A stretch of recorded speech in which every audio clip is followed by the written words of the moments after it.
Jane, mahigpit ang hawak sa kamay ng kaibigan. Lumipas ang ilang linggo, naipon ni Gwen ang $2,000, $1,000 mula sa sariling ipon at $1,000 na inutang niya sa kapwa OFW. Ibinigay niya ito kay Jane, sabay paalala, Jane, ingat ka sa paggastos. Alam kong mahirap ang buhay, pero sana makabawi ka rin agad. Ngunit habang tumatagal, ramdam ni Gwen ang bigat ng responsibilidad. Hindi lang siya basta tumulong bilang kaibigan, nabaon din siya sa utang dahil kay Jane.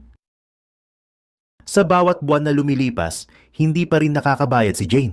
Paminsan-minsan, nagbibigay siya ng kaunting halaga, pero malayo sa kabuuang utang.